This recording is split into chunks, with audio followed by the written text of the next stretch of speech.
the drone comes back, you put the images in the computer, and automatically you get a 3D model. So at the time, actually, this was already kind of old. It's been around for but what was new in 2011 is that it had become completely automated.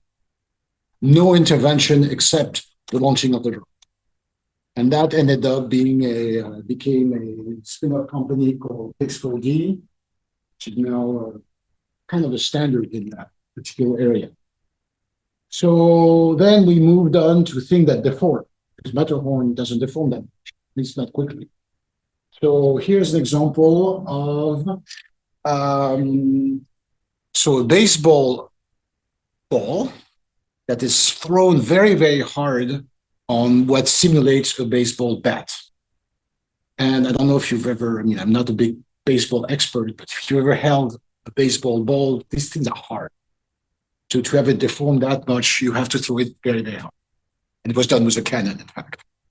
And so that's actually Mathieu's work, it's Mathieu's PhD, where we have the ball, we have a model of the ball that's undeformed, which is a sphere.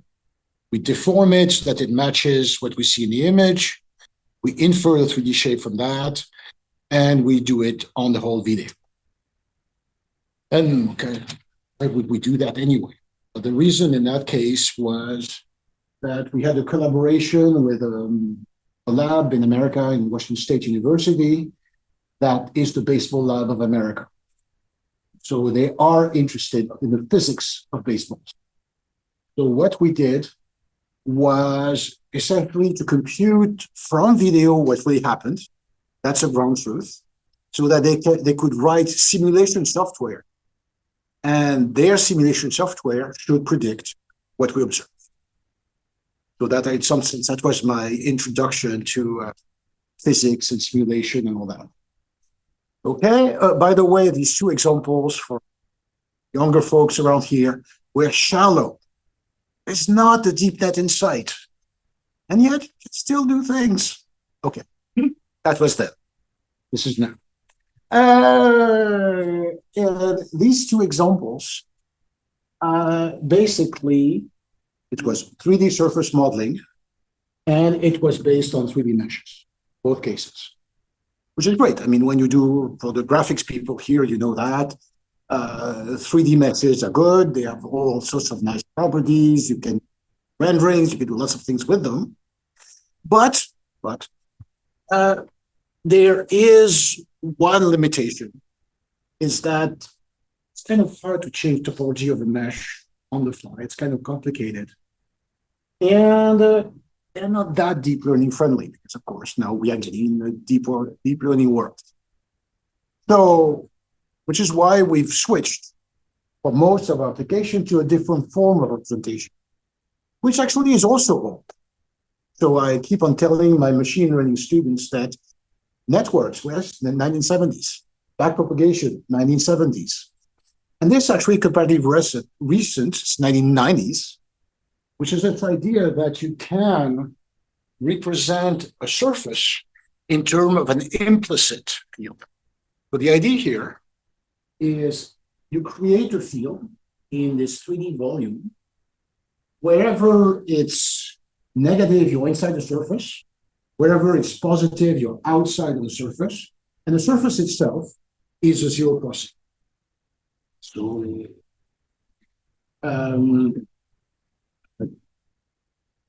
okay. So the surface is a zero crossing in this field. And that's all very nice. And mathematically, it's beautiful. And this thing can change its topology. And that's differentiably. So that's mathematically, it's very, very nice. The problem in the 1990s was in the dark ages, medieval, we didn't know, we had forgotten about this because they existed before. To represent that, you had to represent a cube, 3D cube with a value of the field.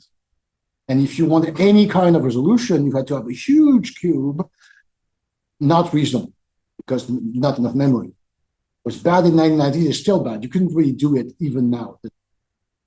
But what's happened is now we jump in time, we get to 5 years ago, and some bright people had the idea that, aha, you don't need to represent the cube explicitly. You can represent the field in terms of a deep network. So a simple one that takes as input coordinates, x, y, z, outputs a function s, which is a signed distance function, and you train it so that s is 0 on the surface, s is positive outside, s negative inside. Actually, it's a bit more than that. It's the signed distance function. It's just the Euclidean distance, positive outside, negative inside. And in fact, you can do a little bit more than that. You can condition this on a vector, a latent vector or code, C, so that when you change C, you change the shape you get. So this is a latent vector representation that you can train. Again, there are many ways of doing it, but one way that works really well is to use an autodecoder. And the idea is you have a training database, and you have your decoder. You don't have an encoder that takes as input a latent vector and points in space.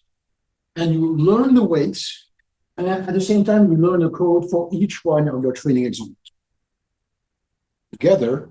And that gives you something that now you have a function that goes from this space to the set of cars that this represents. You can change C and deform the car. Okay, good. That's ancient history. It works very well, but it has one drawback for the kind of things we do, which is, say you need an explicit surface. Typically, I'm going to get to this. You need an explicit surface because you want to run some form of simulation on it that takes as input a 3D mesh. Or you want to run some rendering software that expects a mesh as input. So the normal way to do this is to do marching cubes. It's a well-known algorithm, it works, but, and that's a problem, it's not differentiable. It's really inherently not differentiable. So you cannot stick something that's not differentiable in a deep learning pipeline. So what to do? And that's something we've actually worked on. I should admit this.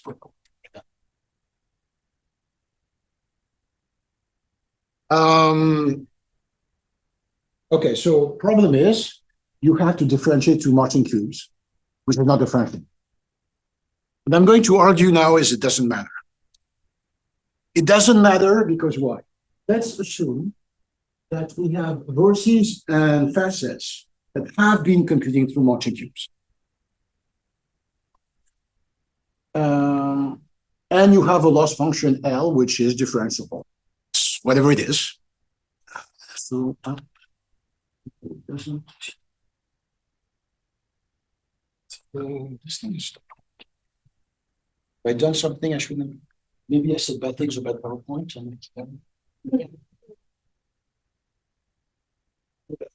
Or maybe I'll continue.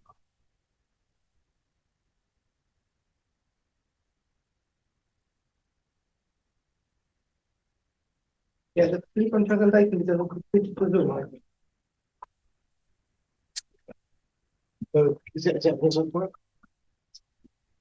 Okay, so you have that loss function that takes as input vertices and facets. So if you want to train a network based on this, you're going to do a forward pass to V and F.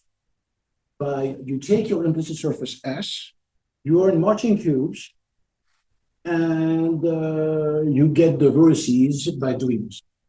Mm-hmm. So the forward pass is actually not a problem. It doesn't need to be differential. The problem is going to be the backward pass. So you, at some point, you will have to compute derivative of L with respect to C, which if you do the chain rule, dl with respect to where the vertices are, derivative of the vertices with respect to the signed distance function, and signed function with respect to C. So two of these are no problem. This S is the output of the perceptron. That's differentiable. This, well, I'm assuming L is differentiable, loss function. The one that is going to give us headache is this one, because VI is the output of the Marching Cube algorithm run on the field S. But F is supposed to approximate a sign distance function. So in fact, you can show that because there's a constraint, F of VI is supposed to be 0. By definition, that's what Marching Cube does. Finds vertices on the 0, on the level set 0 of the implicit function. So you can, as my own advisor said, you can pull the heavy artillery of math and prove, really prove, that because it is constrained to satisfy this constraint, the derivative of the vertex with respect to y the S is just a normal to the surface. If you do a little drawing, which, well, I won't do, but I could, you have your surface, it deforms a little bit because you change, you go from S plus to S. It makes sense that you would move in the direction normal to the surface. So not only does it make sense, it's probably true. And in fact, it's true even if S is not a sign distance function. As long as it's continuous and differentiable, you can prove that dVds is the gradient of S divided by the norm of the gradient, which basically, of course, these two definitions are compatible, because if S is a sign distance function, this gradient is 1. Okay? So, bottom line, Marching Cube is not differentiable, but you can still differentiate once you have the surface. And actually, that's something I mentioned earlier. There is work, and I'll get back to it, about things called declarative layers in neural nets. Says that if you have a function that the output is constrained to satisfy a particular constraint, you can differentiate even if you don't know how the constraint is involved. And that's a beautiful result. And actually, this is an example of that. Okay, so what's that mean in practice? Means that you can start, for example, by training a network so that for a particular C, it has the shape of a little cow. Then you compute vertices and facets. You give it a cloud of points that you see in the shape of a little duck. And you're going to modify C so that the cloud of points, the surface, is attracted by the duck. So you, at every iteration, you compute C, you compute the vertices and the facets, you compute the loss, you compute the derivative of the loss with respect to C, and you take a gradient step. And you iterate at that point. But so at every iteration, you might change the connectivity of the mesh in the Marching Cube path. Yes, correct? You may, but it doesn't matter. We're not really using. Well, I mean, I'm not questioning if it matters or not, but you could, right? Yes. Okay, understand. So yeah, I understand that it doesn't matter when you differentiate it from starting from that, because you just reinitialize it and you just do your backpropagation part, right? You don't care about it, but it does. It can really flip around in the mesh, right? Okay, got it. Thank you. And it'll go from little cow to little duck with a hole in it. And the reason I chose this example is because you change genus. You got from genus 0, no hole, to genus 1, 1 hole. Right? Good. So how can we use this? So here's an example that Topology. we have a set of cars. They're all represented by 3D meshes. And we've trained a deep network, a GCNN, a geodesic CNN, to predict the drag of the car, so how much air resistance there is.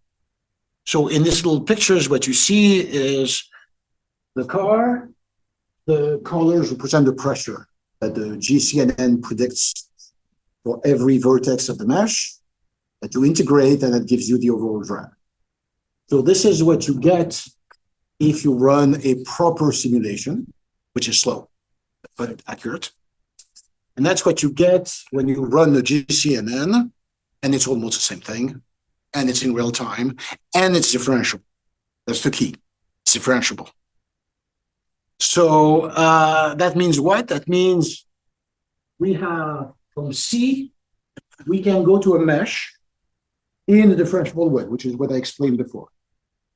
From that mesh, you can go to a drag value, again, differentiable. So the whole thing is differentiable. You can optimize. And you can essentially say, I want to minimize the drag of C under some constraints, because, of course, the easiest way to reduce the drag is shrinking to a point. That's interesting. You want to preserve, space for the passenger, space for the engine, and whatever other engineering constraints you might want to preserve. And that's what you saw in the video I showed. Or this one. So we start with an ugly SUV, and the shape is being optimized, so it's still ugly, but it's aerodynamic.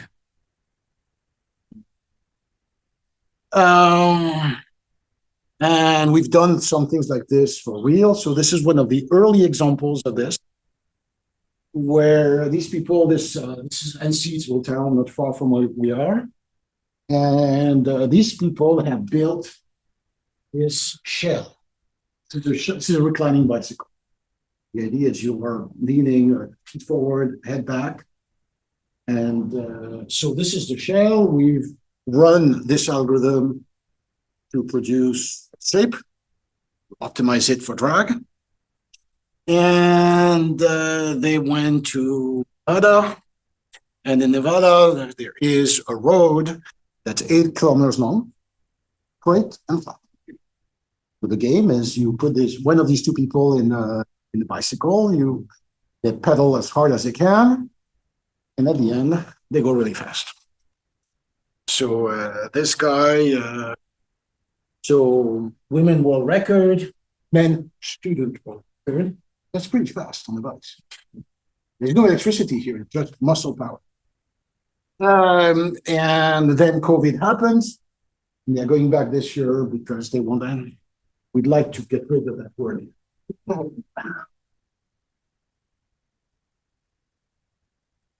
What did the world record? Sorry? What's it's 139, I think. But that's, do you imagine? 140 kilometers on the bike. Not a powered bike, real bike.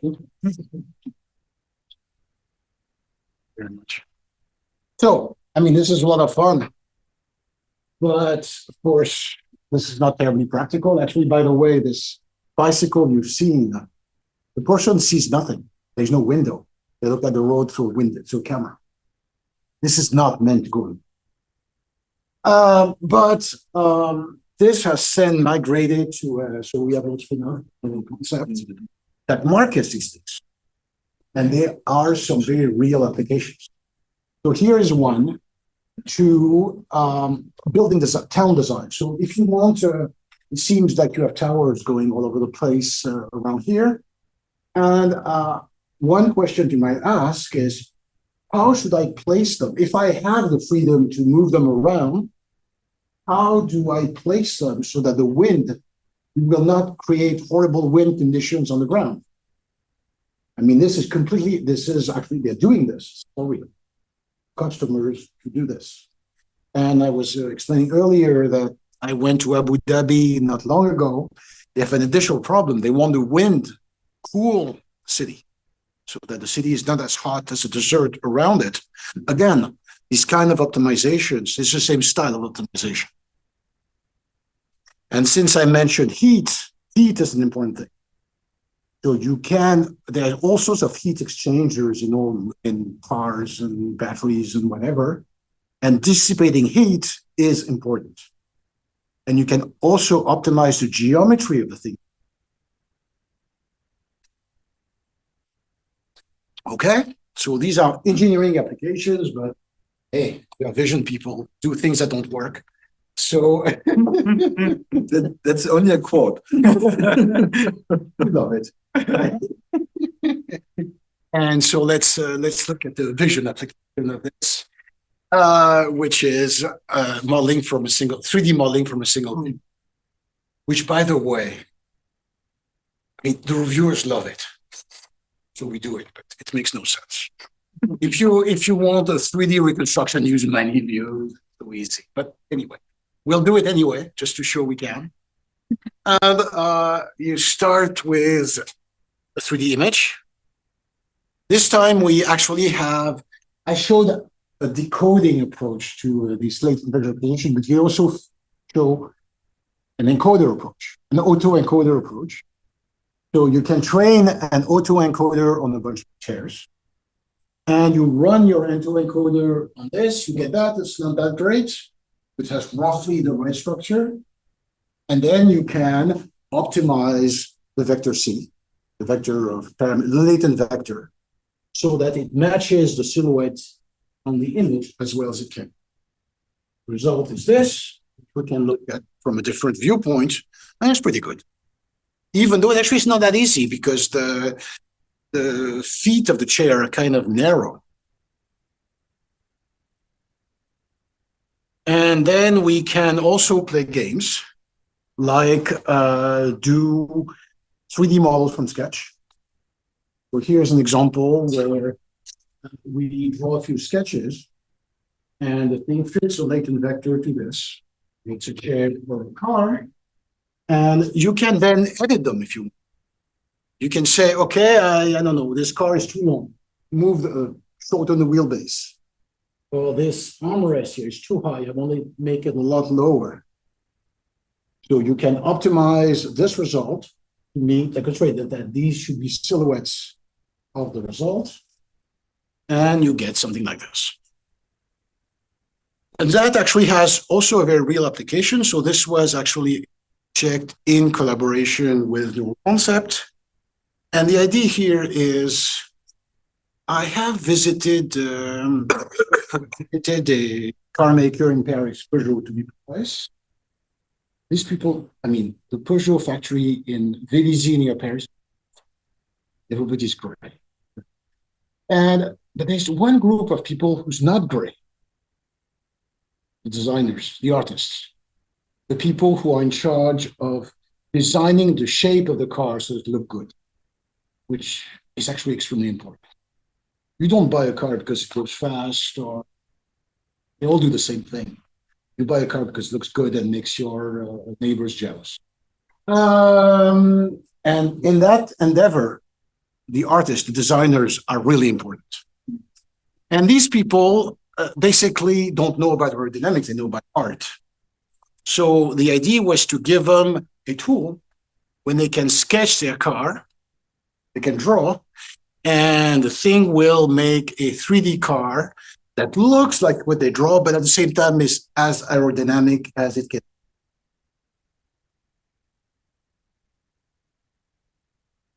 Okay, so these were cars. Now we can also, with the same kind of ideas, can do clothes. Because, okay, in terms of modeling human bodies, okay, so we were talking about Max Planck. We all hate Michael Black, but he is doing really well in terms of, capturing the 3D pose of a person wearing tight-fitting clothing. Well, it's pretty much done. What's not quite done yet is capturing the clothes and how they fall on the picture. So we've been working on this. So have these clothes that can change and can be fitted to images. And here we run into a problem that everybody runs into, which is these SDFs I've been talking about are great to model watertight surfaces. But they are no good and are designed to model surface with holes. So open surfaces like my sweater has to have a hole for my neck, and SDFs don't do that. So one solution was to oops, I've lost the slide, was to, this is a solution, was to replace the SDF by UDF. So UDF means unsigned decision function, just a decision function. And maybe I could.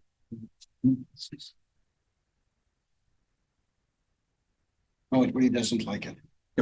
I will make one remark to my students actually. So the watertight surfaces are those which we call two manifolds in space, right? That's the same definition, watertight. And non-watertight is like two manifolds in 3D space with boundary. Okay, right? Can you translation to computer graphics? So maybe I'll do it the old-fashioned way. Do we have a marker?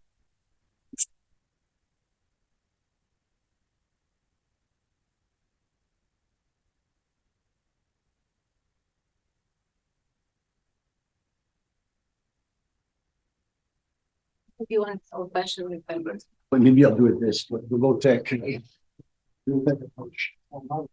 So the idea is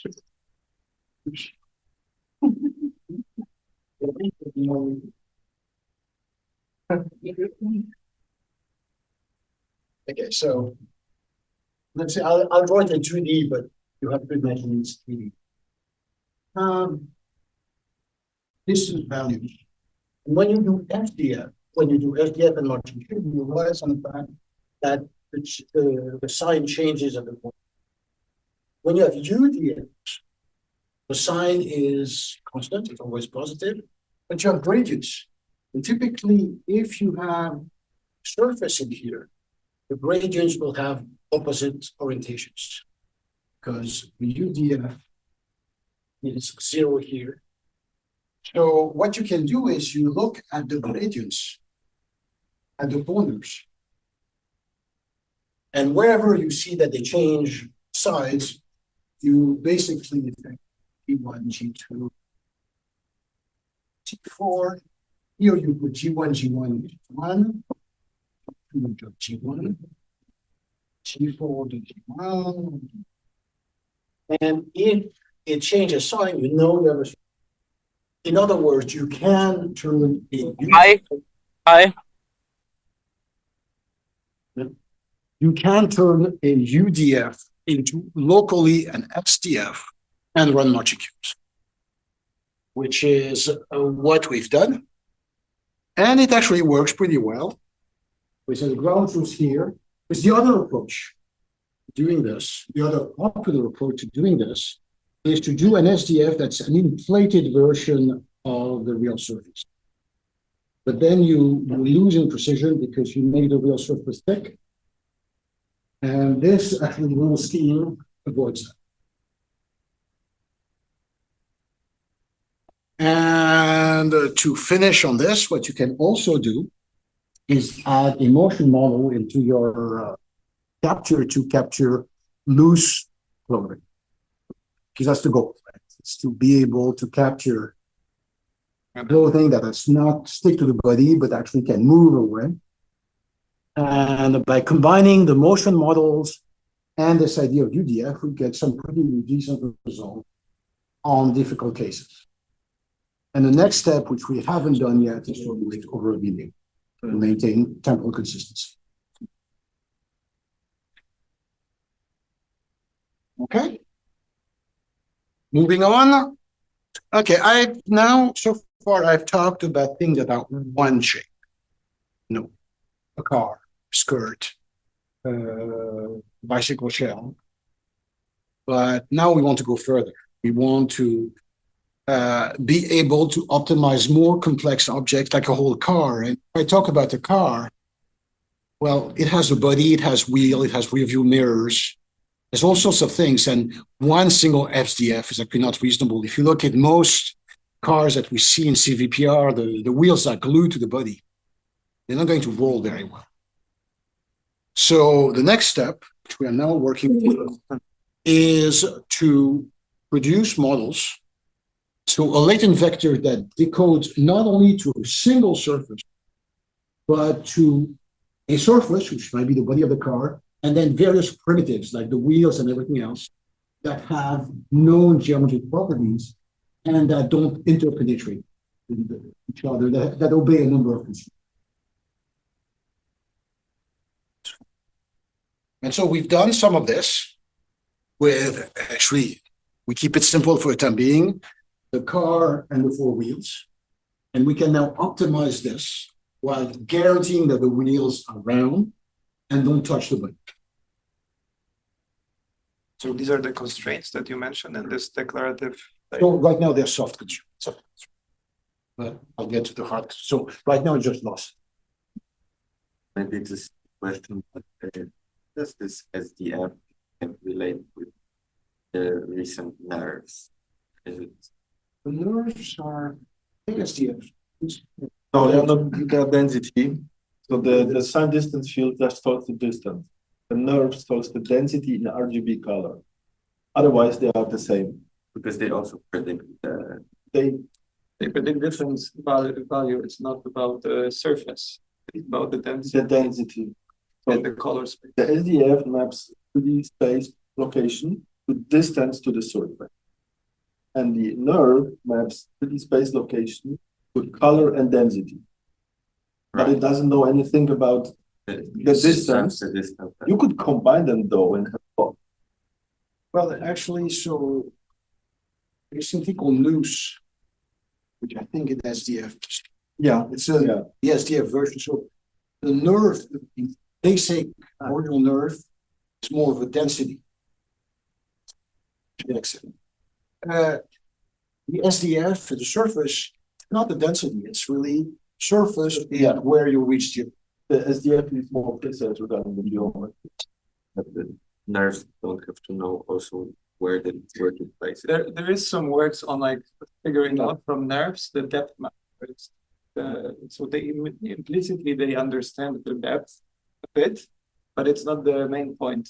The main point how you train nerves is to predict the value of the color, the location and You have the density, you send the ray, and then integrate the. You don't have to have the surface. Render ray count. And where do nerves know where to? They integrate along the ray the density times the color. So they take all of them and make a sum of them. Okay. So this is the model that we have that generates this car with wheels. It's actually a bit ungainly. And we are actually working on trying to make better. But now that you mentioned this procedural, I mean, essentially it makes me think of the procedural thing about, it's not exactly the same thing. It's related. Okay. Yeah. I like your works, by the way, there's a lot of good. So the question here is, we didn't try to, we are having this debate in the lab, which is, the designing a car, do you want it to learn this kind of tree of parts by itself? Or I'm an engineer, I'm going to say, I want a car with 4 wheels, 2 rear view mirrors, and I just specify it. Mm-hmm. Not entirely clear. But what's interesting about this is it has applications beyond engineering objects. So this is something we're also working on, which is, for some reason, I got in touch with this company that it's a build company in Lausanne that builds a heart simulator. And the idea is, well, okay, so if you have a heart disease, for some things, they're going to put a catheter here. You're going to go up through your artery all the way to the heart, put the tip of the endoscope in your heart and go burn stuff, do what needs to be done. And this actually is very hard to do. And it takes ages to train a young doctor to do this. Because typically, first they observe, then they do a very little bit of a simple thing and progressively do more and more and more. But it's a very, very slow process. So on the pilot, we know about flight simulator. So why not do a surgery simulator along the same idea? Which is, and that's what it is. So that's what they built. which is you put the endoscope into the eye of the patient. It goes in here, and what's in here? Nothing. An empty box and cameras.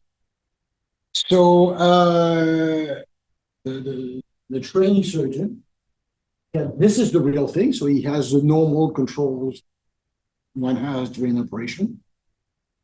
The cameras see what's happening and transcribe to what would happen if you did those motions into the real heart, given that it's got a model of the artery and everything. That's actually, I think, kind of cute.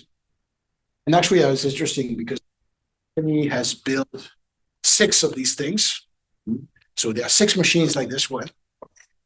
One is installed in the hospital, who's part of the project, and they have a hell of a time convincing 5 other hospitals to take them. That's not a scientific problem; it's a human problem. They don't even want to make them pay for it; they want them to use them, and that's actually difficult because people are very bound on their way, and until you've convinced them that it's going to save them. Problem with this is it's a super cute idea, but it saves you money over the long term by shortening the training of the doctor from 5 years to 1. So, but it's not an immediate cost saving that you get tomorrow, and that's hard to say.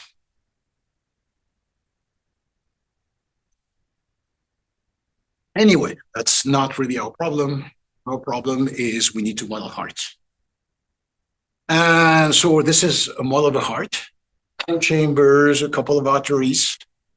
And these things obey some known constraint. They touch each other over a known area. They don't interpenetrate, and they are connected in a particular way. So this is great.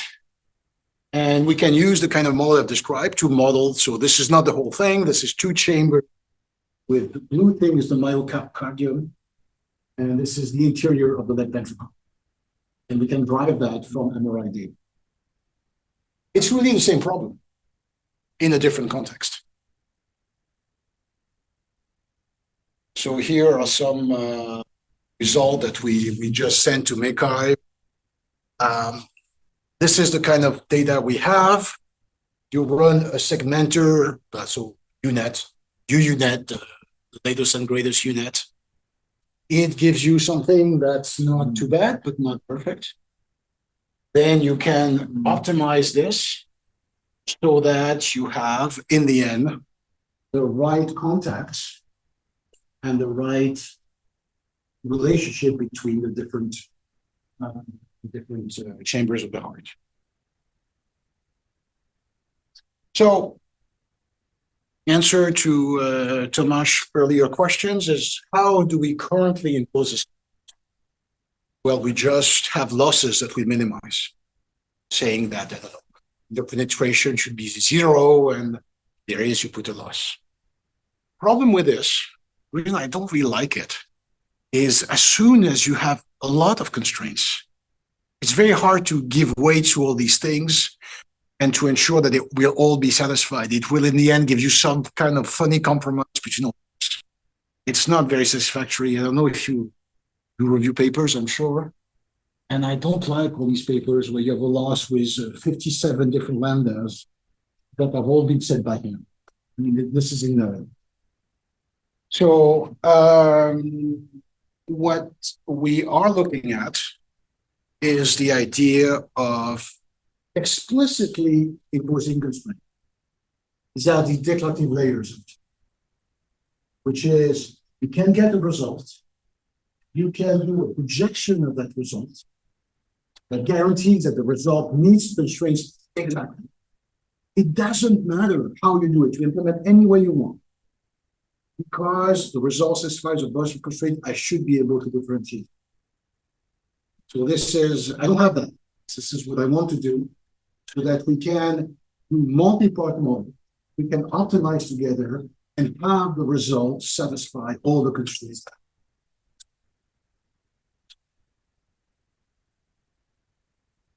So I'll spare you the code. And to conclude on this, one test bench for all of this is going to be chasing another world record. And so at EPFL, we have, well, they're crazy people everywhere. We have our share of crazy people. And these specific ones decided that they were going to beat the world record of speed under sail, wind power only. So they built a boat. So actually, it's interesting. They came to see. I remember they came to see me 5 years ago. Completely crazy. But no, they're not. Actually, they found themselves a billionaire. Billionaires are good. To help them fund the project. And they built a boat. It's been put in the water last July. And the idea is to go 80 knots. So I don't know if you sail 80 knots, it's 150 kilometers an hour. It's unbelievably fast. To be pulled by a kite. So this is the first sea trials. So it's a small kite. They are really not going fast, but they will eventually. I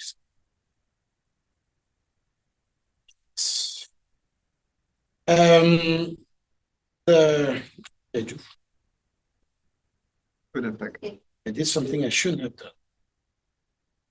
Maybe how do I get rid of this? Okay. That's it.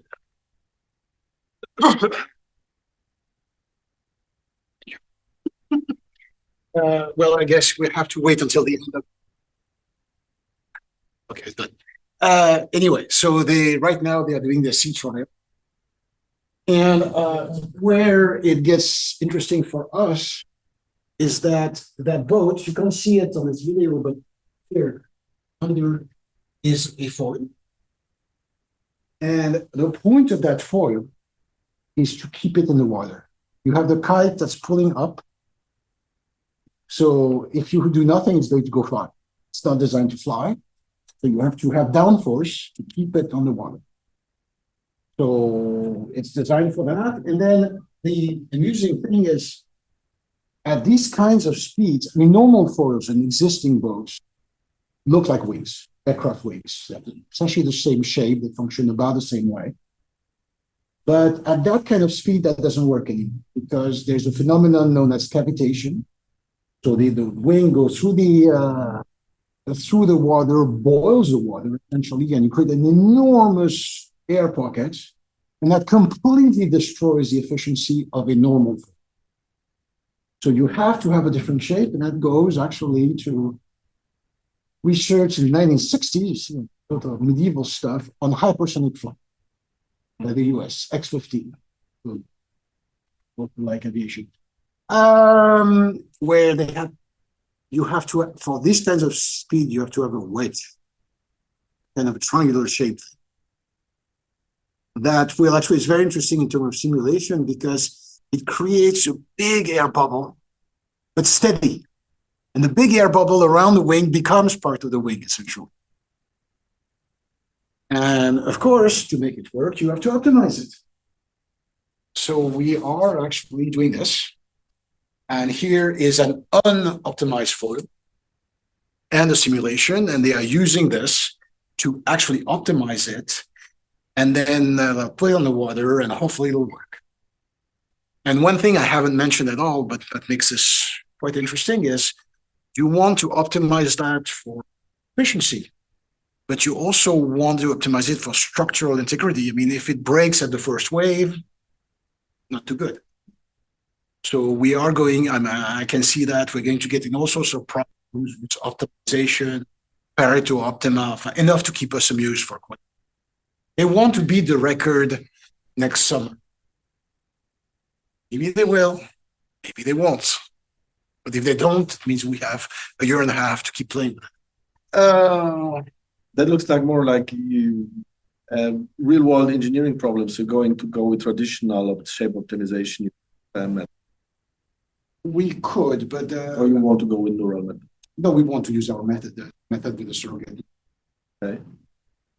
Because it's so slow, the traditional method. Yeah, that's why we're researching new ones, but I So- will still validate that with the Of course, anything we do, we get a shape, then we validate it. We don't, I mean, okay, so that gets into yet another problem.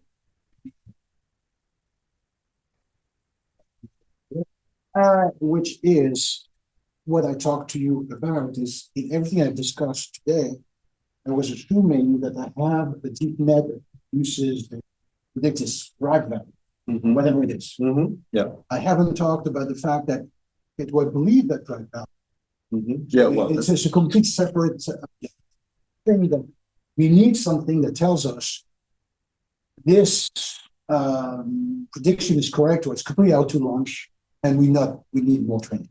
you need some field data from the environment, right? And of course, you assume that it's clear.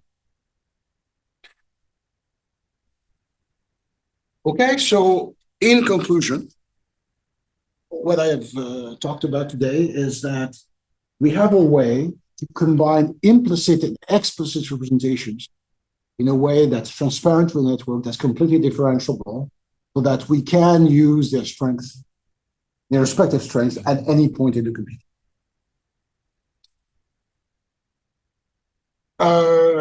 When we are dealing with watertight surfaces, deep signed function, deep SDFs are really good. I found them numerically stable. I like them. When the surface is open, we can't use deep SDFs. We can use UDF, but we have a way of turning them locally into pseudo SDFs so that we can run matching queues when we need to. And this formalism can be extended with a very large range of problems. When I talk about cars and hearts and boats and whatever. And actually, one of the ones I like best, but that's a bit science fiction, is this one. We're going to say it as well. This comes from a few years, I don't know if you read it, there was an article, Nature. Deep Mind, exactly. That used reinforcement learning to drive a fusion beam. So a beam in a tokamak to do fusion research. Pretty cool. And they did it in the EPFL tokamak. So there's a number of EPFL physics, not me, nothing to do with it, but a number of EPFL physics professors were involved. And if you read the article, at the end they say, well, what should you do to improve on this? One of the things is to improve the shape of the vessel itself to make control easier. I'd love to do that. Except that, of course, this thing is worth billions of dollars. If you make a mistake, you burn everything. Touch it. So we'll stick with the book. But be that as it may, I think this style of stuff has the potential for a major, major impact in computer assisted engineering, and that's the plan for the next few years. Thank you very much. Okay.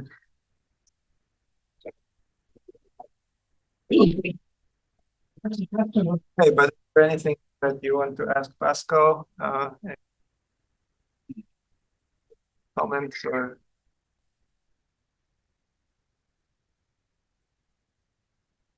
Oh, So beautifully questions, everything. How much is the boat then, if you don't want to ruin the nuclear? how much it's cost? I don't know. I didn't read that question. All right. But okay, so let's talk about this for a second. What we are currently doing is, the boat is too expensive to play with. So what we are playing with, small remote control things. We're going to optimize their wings, but these are worth a few €100. So that's what we're going to play with. Actually, they are They are very serious competitions. So these the planes I'm talking about are little gliders. They are about 2 meter wingspan, about, which not 2 meters, but 2 meters, and they have an electric engine, so they can climb. They climb like rockets. You shut down the engine and then they glide. And then they have to do a pattern like this to go between two poles, basically. Do that as often and as quickly as they can. Relight the engine, climb back, do it again. But all of this was a very, very tight electricity power budget. So this is a problem of energy minimization. You have to optimize the wings for low consumption, good glide ratio, the ability to do the turn sharply, not braking. Little problem because it has all these things into one. And this actually is highly relevant. I don't know if I talked to somebody who talked about energy this morning. This is, I guess. this is energy management. But it's a sandbox. But it's a sandbox that's quite realistic, and you can develop mathematical techniques. And you can also show that it actually works. Because one of the problems people run into when you submit to CVPR, ECCV, and everything else, we all have these tables with boldface numbers, and they all mean nothing. Oh, no. And actually, that's. Yeah. I guess everybody does. Come and publish with us in graphics. You don't do that, or Say it again. do you do that? You have this problem too? Well, no, I mean, in graphics, I don't have the problem that I have to measure myself on benchmarks, which means I have to invent my own benchmarks and convince people that they are actually sensible. So, In computer vision, it's called cheating. Because you have to have. I mean, we mentioned SIGGRAPH. well, but you have a subjective measure. That's why, convinced that this subjective measure is objective. Yeah, but on that topic, there's no, I mean, there's space, but there's nothing about aeroplanes or drones, which seems to be like natural feed given PFL's, fame about the aeroplanes or drones. Oh, sure. I mean, I could have put them. I mean, that's what I have things about Airbuses. Yeah, because that's the most natural, I guess. Yeah, we have them. For that. Another one that's natural is windmills. Oh, yeah. The Windmills. shape of the. Yeah, so windmills and water turbines. There's a lot of hydroelectricity in Switzerland. All this is natural. I mean, I can cover the slide if you. I maybe have a question to your experience as an engineer. We can still discuss. We'll have time to chat later on. But for me, those multi-objective problems you mentioned, right? They will have plenty of local minima and plenty of maybe not desirable local minima. So you are probably not only approaching them purely with a gradient-based local of minimization. We shouldn't. For the time we are. But usually you do, But right? we are looking to Bayesian application. Okay. Because that's also why we need. So the question is how to get rid of those.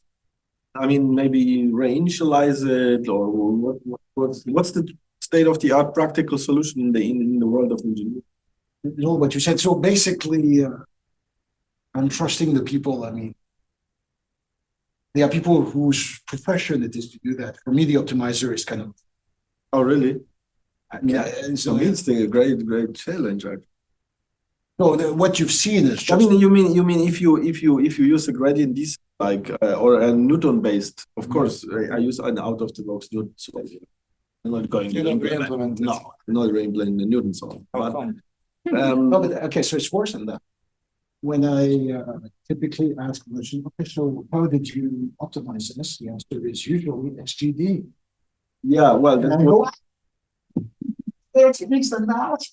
yeah, well, but for machine learning, the typical machine learning problem, it's good enough, right? And that's what people now all do, right? But of course, you can have a second order minimization even using PyTorch. It's implemented. Well, second order when we have to do the questions. It's implemented. It's I mean, it's a quasi Newton estimate. It's LBFES, right? So actually, it's a discussion I've had many times. And usually when I tell the student to do this and they insist, eventually he tries. He comes back saying, no, you insisted a lot, but it doesn't work that much better. The second order.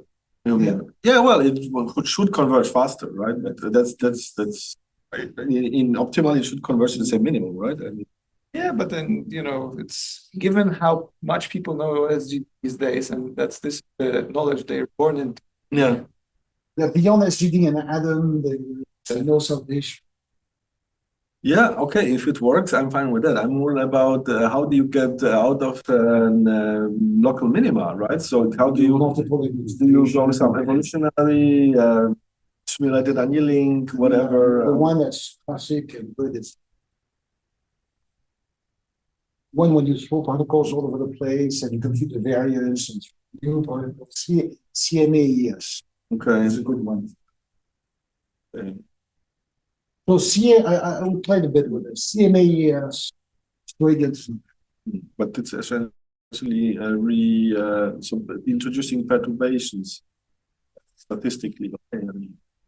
An evolution strategy. Yeah, so it's an evolutionary. Yeah. CMAS is not really evolutionary. I mean, we wouldn't do genetic, of course. The particular one I'm talking about is not. It's just you assume that you have Gaussian distribution of particles. You throw them according to that distribution. You optimize each one. Then you recompute your mean and your variance, and you do it again. That actually works surprisingly. Okay, but I understand. And the other question is, if we still have time, or we can discuss later, is the problems you shown there are like this continuous shape optimization problems, which I also love to formulate, hopefully solve. But what about problems which have partial, like mixed integer, partially discrete set of variables, where you have to do like topology optimization, combine topology optimization with shape optimization? You have any experience with those? Not that much. Not that much. Tend to be a continuous guy. Yeah, well, people try to convert it to continuous things. Okay. The problem is once you get into this, Yeah, we can continue the discussion. Copy, or I guess. Yeah. If there are no questions, I just thank the speaker once again. Thank you.